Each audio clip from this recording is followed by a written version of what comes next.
All right, here we are, y'all. A couple days later. This is part two of the build, rack build. So it's a couple days later only because there was two issues that I was trying to take care of. Actually, three issues that I was taking care of. One of them was we tore down my mom's chain link fence and we were rebuilding wood fence for her. Also, I did run into problems with Rhino. I had some electrical issues, which was my fault, and I also had the shifter cable kind of went boo-boo on me. And I know I should have took videos of that, of doing that work, but if you have any questions, y'all could shoot comments or y'all could shoot me an email. But as far as the electrical issue, I was smelling something when I was leaving work one day, about a week ago.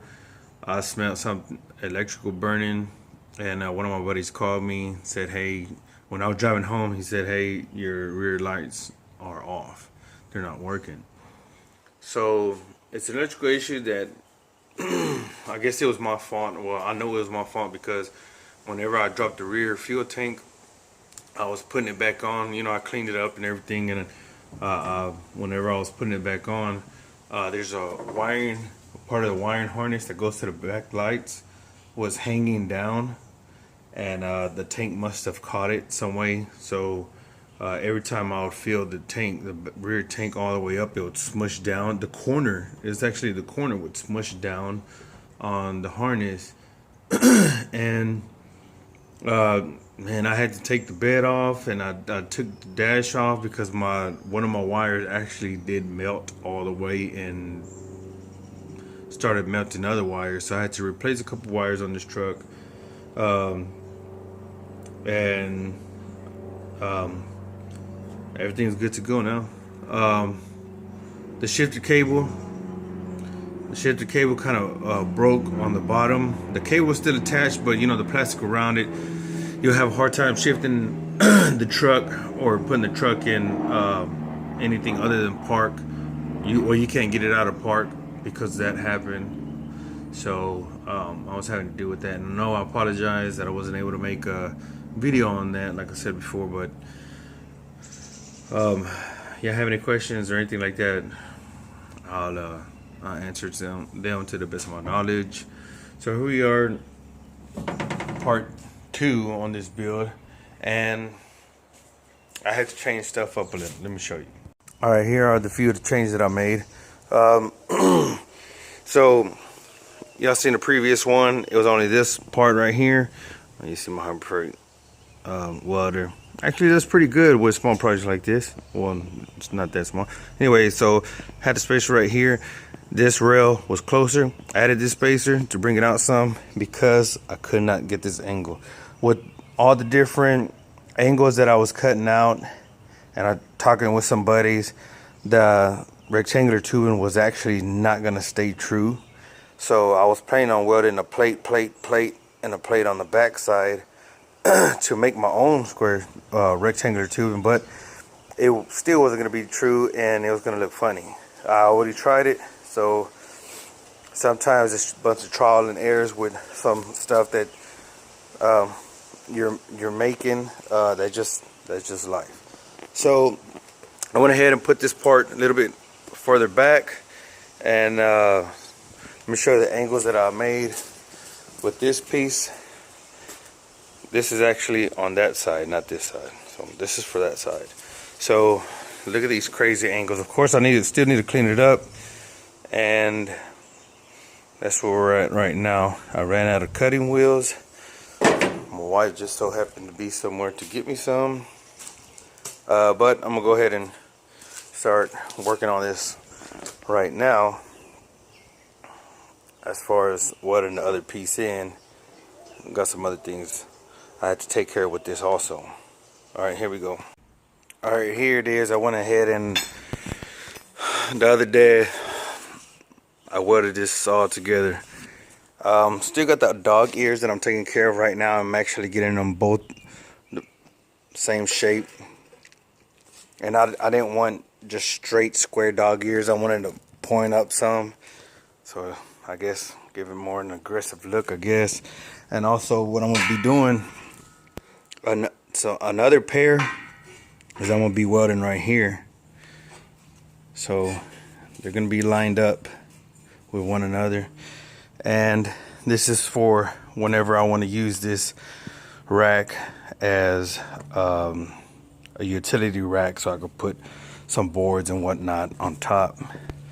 So here's how it looks right now. And as soon as I finish with these ears, I'm gonna go ahead and start working on this piece right here. This is where I'm gonna do the flip. I'll be able to do the part where the lights flip down whenever I need to use this rack as a utility rack. And when it's not, I could flip the lights up and, you know, we'll be okay. Let me show y'all all of the damn shaving that I've been doing with these parts. I mean, man, it's just been going 1/8 by 1/8 inch, and man, look at all this. See all this? That's cause first time me doing something like this, and this is crazy. I know this is crazy to some of y'all real life fabricators, but you know, I'm just barely starting. And I know there's a certain way to get these specific angles without having to do all this crap. But I was ready to take care of them. Better safe than sorry, you know. But this is what I'm having to go through, so oh well. Alright, so here it is. I went ahead and made these square tubing. The dog ears for the back, I shouldn't have moved that because I had it right where I wanted it. Anyway, so I went ahead and made these dog ears on the back side of the rack. Square tubing, ran out of this one. That's fine. I mean, everything's going to do its job. But you can see they have almost matching angles. So I went ahead and welded this one on. Went ahead and welded the other one on. Now I just had to weld these on right here and the other side. I know some of y'all might be asking what are the angles that I'm cutting at, but really I'm just with this thing right here, I'm just really I think it was like a 30 degree, I'm not sure, but I'm basically just cutting it to whatever angle I feel like, as long as both of them match up and the rear ones somewhat match up. I mean, it really doesn't matter. So I don't even know the angle, to be honest. I'm just making sure that both of them have the same exact angle to it. With a little grinding, it's possible, but there we are. So I'm about to weld these back to dog ears on right now.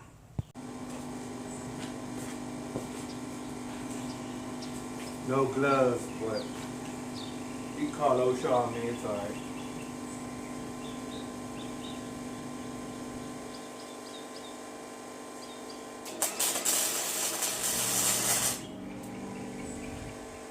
I've just been taking them off for right now.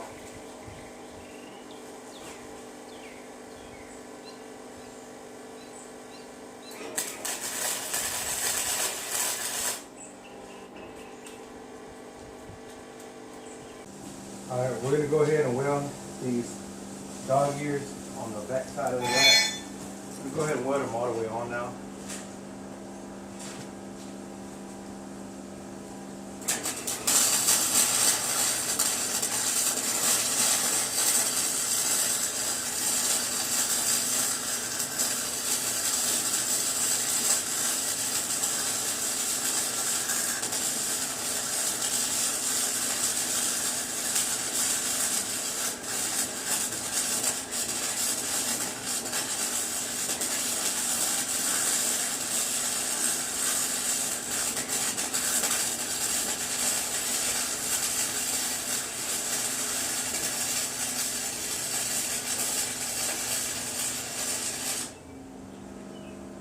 I took a little bit on that one because I actually have it on number 4, which is kind of on the slower side.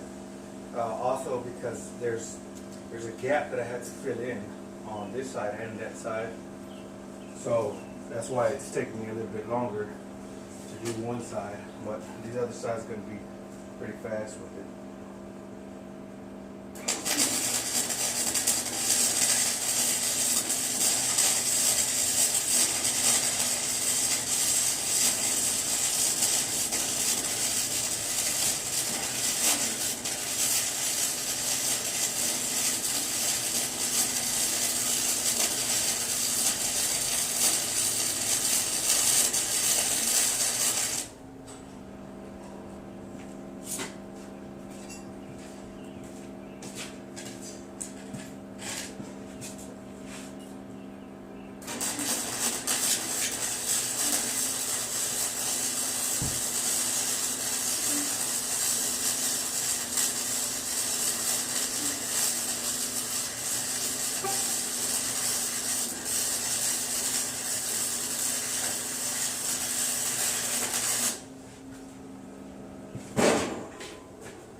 Now on for the other side.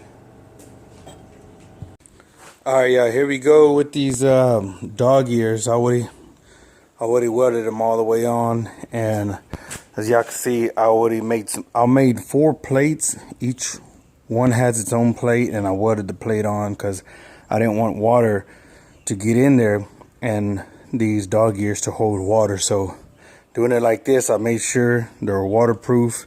Water can't get in, and I already tested it, so we're good to go as far as these dog ears. Now, next thing I'm gonna do now, and this is gonna be on part 3, is I'm gonna go ahead and start on the flip lights, the lights that I could be able to flip whenever I need to use this rack as a utility rack. All right, see you on the third one.